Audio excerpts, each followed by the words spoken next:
Сәлем достар, сіздер Агро каналындасыздар. Бүгінгі видеомызда мен сіздерге тағы да бір керемет дәрімен бөлісейін деп отырмын. Тилазин 50 дәрісі. Бұл дәріні мықты антибиотикалық препарат болып табылады. Алдыңғы видеода көрсеткен Тилазин 200 дәрісінің кішкентай түрі, екеуінің құрамы бірдей, бірақ мына дәрінің күші кішкене әлсіздеу болып келеді. Сол себепті бұл дәрі қой, ешкі, шошқа, мысық, итке, тағы да тауық секілді ұсақ жануарларға, үй жануарларына, жабайы жануарларға арналған дәрі. Тилазин 50 дәрісінің қызметі іші өткен малдың ішін бір салғаннан қойдырады. Ал қойдырмаса, сіздер бұл дәріні бір салғаннан кейін, бір жетіден кейін қайтадан қайталап салуға болады. Тағы да бұл дәрінің керемет бір жері бұл бронх аурулары, өкпе аурулары, тағы да басқа ауруларға, көптеген ауруларға ем болып табылады. Мастит ауруына, сиырлардың мысалы емшегі қатып мастит болған кезде осы дәріні салсаңыздар, маститі қайтады. Көптеген пневмониялық ауруларға, инфекционный ауруларға, тағы да басқа да вирустық ауруларға осы дәріні салсаңыздар, соның алдын алады. Көптеген адамдар, подписчиктарым комментарийде сұрап жатыр, бұл дәріні салған кезде қанша миллилитрдан салу керек деп.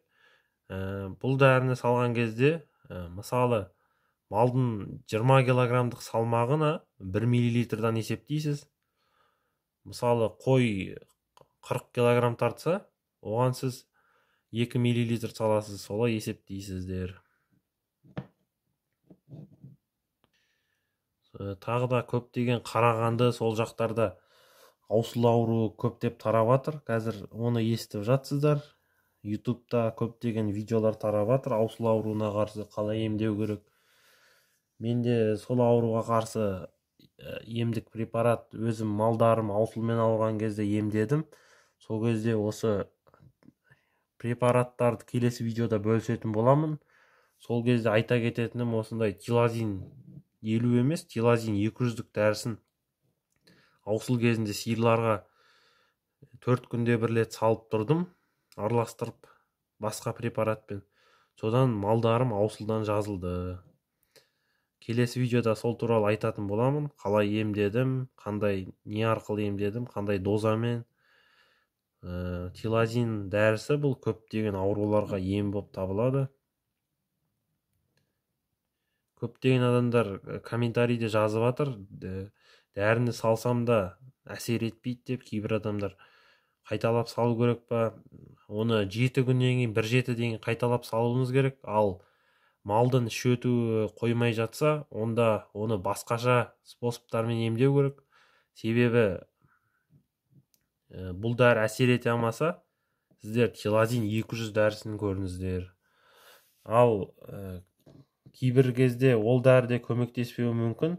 Себебі көптеген аптекалардағы дәрілер қазіргі суықта тұрғаннан дәрінің минус 10-25 градуста дәрі тұрқаса, онда дәрінің күші азайып, ол әсер етпей қалады. Соны да ескеріңіздер. Және де дәріні срок өткеннен кейін қолдануға болмайды.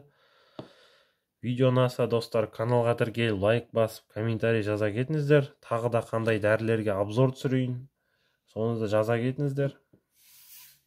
Комментарийде өздеріңіздің малдарыңыздың қандай ауруы бар, соны жаза кетіңіздер. Мүмкін бірігіп отырып ем табармыз. Осымен видео аяқталды. Келесі видеода кездескенше.